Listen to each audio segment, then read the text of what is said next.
തലസ്ഥാനത്തെ വാർത്താ ദിനത്തെ സംബന്ധിച്ച് ഇന്ന് ഏറെ പ്രധാനപ്പെട്ട ദിവസമാണ്. കാരണം നിയമസഭ ചേരുന്നു. അതിനുമപ്പുറം നമ്മളിപ്പോൾ സംസാരിക്കുന്നതിന് ഏകദേശം ഒരു മിനിറ്റുകൾക്ക് ശേഷം വീണ്ടും സ്പീക്കറുടെ ഒരു നിർണായക നീക്കം നിയമസഭയിൽ നിന്ന് നമ്മൾ പ്രതീക്ഷിക്കുന്നുമുണ്ട്.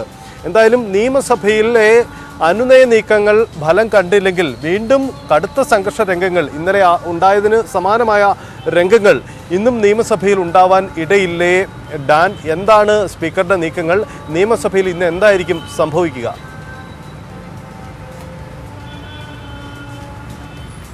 Good morning Sajith and Aswathy.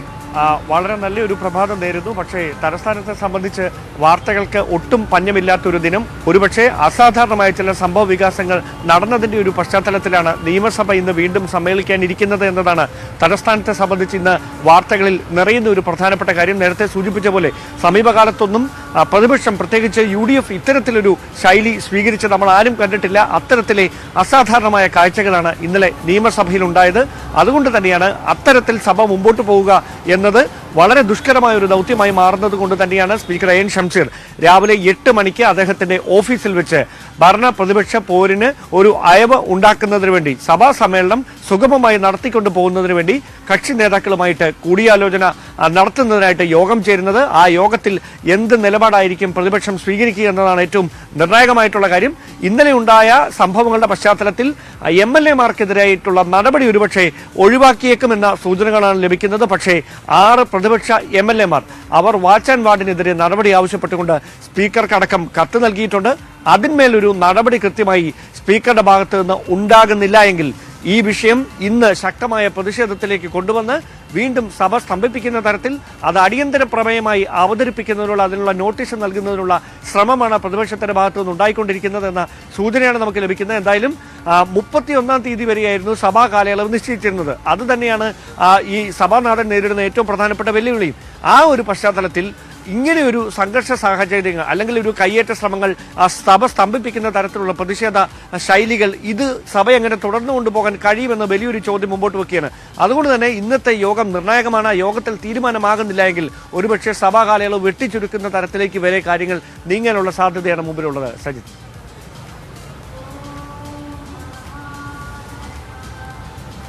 Okay Dan, എന്തായാലും ഈ നിയമസഭയിൽ നിന്നും അത്തരം നീക്കങ്ങൾ നമ്മൾ പ്രതീക്ഷിക്കുമ്പോൾ പ്രതിപക്ഷം ഈ തരത്തിൽ കടുത്ത നീക്കങ്ങൾ സഭയിൽ നടത്തിയാൽ ഭരണപക്ഷം എങ്ങനെ അതിനെ നേരിടുമെന്ന പ്രധാനപ്പെട്ട ചോദ്യമുണ്ട്. കാരണം സഭ നടത്തിക്കൊണ്ടു പോവുക സ്പീക്കറുടെ മുന്നിലുള്ള വലിയ ചുമതലയാണ്.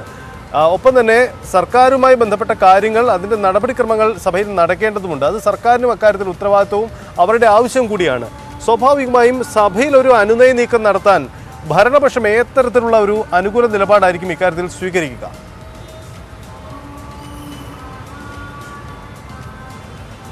അത് തന്നെയാണ് ഏറ്റവും ശ്രദ്ധേയമായിട്ടുള്ള കാര്യം. അതായത് ഇന്നലെ നിയമസഭാ സമ്മേളനം ഇത്തരത്തിൽ പിരിഞ്ഞുപോയ, അല്ലെങ്കിൽ ഉച്ചയോടെ പിരിഞ്ഞതിന് ശേഷം മന്ത്രിമാരായ P. രാജീവും മുഹമ്മദ് റിയാസും ഉച്ചയ്ക്ക് തന്നെ മാധ്യമങ്ങളെ കണ്ടിരുന്നപ്പോൾ അവർ വ്യക്തമാക്കിയ ഒരു കാര്യം, തങ്ങൾ മന്ത്രിസ്ഥാനത്ത് ഇരിക്കുന്നത് ഒരു പ്രത്യേക രാഷ്ട്രീയ പാർട്ടിയുടെ പ്രതിനിധികളായി വന്ന് ജയിച്ചതിന്റെ പേരിലാണ്.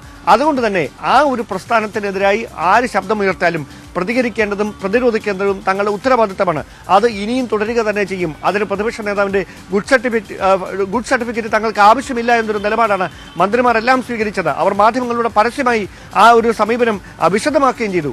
ആ ഒരു പശ്ചാത്തലത്തിൽ പ്രതിഷേധം കടുപ്പിക്കുന്ന തരത്തിലേക്ക് ഇന്നും പ്രതിപക്ഷം നീങ്ങിയാൽ അതിനെ ശക്തമായി സഭയ്ക്കുള്ളിൽ പ്രതിരോധിക്കുന്ന ഒരു ശൈലി ഭരണപക്ഷം സ്വീകരിക്കുമെന്ന കാര്യത്തിൽ യാതൊരു സംശയവും വേണ്ട.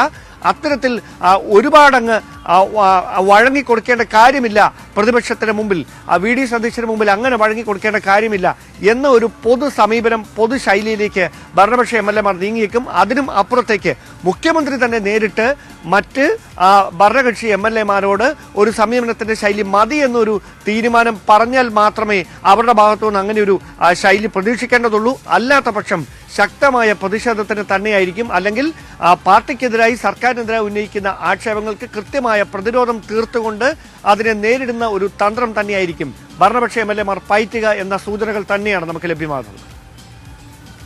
അതെ. ഡാൻ, മറ്റൊരു പ്രധാനപ്പെട്ട കാര്യം ഈ പൊതുജനങ്ങൾക്ക് കൂടുതൽ അറിവില്ലാത്തൊരു കാര്യമാണ് സഭയുടെ നിയമങ്ങളും മറ്റു കാര്യങ്ങളും ഒക്കെ പ്രത്യേക നിയമങ്ങളുള്ള ഒരു സഭയാണുള്ളത്. അപ്പോൾ ഈ നിയമസഭയിൽ വാച്ച് ആൻഡ് വാർഡിനെതിരെ ഇന്നലെ വാച്ച് ആൻഡ് വാർഡ് ഇടപെടേണ്ട ഒരു അവസ്ഥ എത്തിയപ്പോൾ അവർ ഇടപെട്ടു. കാര്യങ്ങൾ വഷളാകാതെ ഇടപെടുകയായിരുന്നു എന്നാണ് നമുക്ക് ദൃശ്യങ്ങളിൽ നിന്നൊക്കെ മനസ്സിലായത്. പക്ഷേ ഈ MLA-മാർക്ക് പരിക്കുണ്ടായി, അതുപോലെ തന്നെ വാച്ച് ആൻഡ് വാർഡിനും പരിക്കുണ്ടായി. വാച്ച് ആൻഡ് വാർഡിനെതിരെ നടപടി വേണമെന്ന് UDF ആവശ്യപ്പെടുമ്പോൾ ഏത് രീതിയിലാണ് അതിന്റെ ഒരു നിയമവശം കിടക്കുന്നത്? അത്തരത്തിലൊരു നടപടി ഉണ്ടാകാനുള്ള ഒരു സാധ്യത എത്രത്തോളമാണ്? ഒപ്പം ഇന്നലെ നമ്മൾ പല ചാനലുകളും കൊടുക്കുന്നുണ്ട് അറസ്റ്റ് ചെയ്തു എന്നുള്ളത്. ഈ സഭയിൽ അതെ ഈ വാച്ച് ആൻഡ് വാർഡിന് അറസ്റ്റ് ചെയ്യാനുള്ള എന്താണ് അങ്ങനെ ഒരു ഇതുണ്ടോ അവർക്ക്? അതിനുള്ള എന്താണ് അതിന് പറയാ, പ്രിവിലേജ് അവർക്ക് അത് അങ്ങനെ ചെയ്യാൻ സാധിക്കുമോ? അറസ്റ്റ് ചെയ്യാൻ സാധിക്കുമോ ഈ വാച്ച് ആൻഡ് വാർഡിന്? അതോ അവർക്ക് ഇടപെടൽ മാത്രമേ നടത്താനാകുമോ? ഇത്തരത്തിൽ നിയന്ത്രണം മാത്രമേ പറ്റുള്ളൂ? അത് ഒരു സംശയമാണ്, പൊതുജനത്തിന് എപ്പോഴും ഉണ്ടാകുന്ന ഒരു സംശയമാണത്. ഈ പരിമിതികൾക്കുള്ളിൽ നിന്നുകൊണ്ട് മാത്രമേ പ്രവർത്തിക്കാൻ അവർക്ക് കഴിയൂ എന്നതാണ് യാഥാർത്ഥ്യം. കാരണം സഭയുമായി ബന്ധപ്പെട്ട പ്രവർത്തനങ്ങൾക്ക് വേണ്ടി മാത്രം അതിന്റെ സുരക്ഷാ കാര്യങ്ങൾ അല്ലെങ്കിൽ സ്പീക്കർക്ക് സുഗമമായി സഭ നടത്തിക്കൊണ്ട് പോകുന്നതിനുള്ള ഒരു അവസരം ഒരുക്കുക എന്ന നിർണായകമായിട്ടുള്ള കാര്യങ്ങൾ മാത്രമാണ് വാച്ച് ആൻഡ് വാർഡിൽ നിക്ഷിപ്തമായിരിക്കുന്നത്. അതുകൊണ്ട് തന്നെ മറ്റ് നിയമ നടപടികളിലേക്ക് കടക്കാൻ അവർക്ക് കഴിയുകയില്ല എന്ന് തന്നെയാണ് യാഥാർത്ഥ്യം.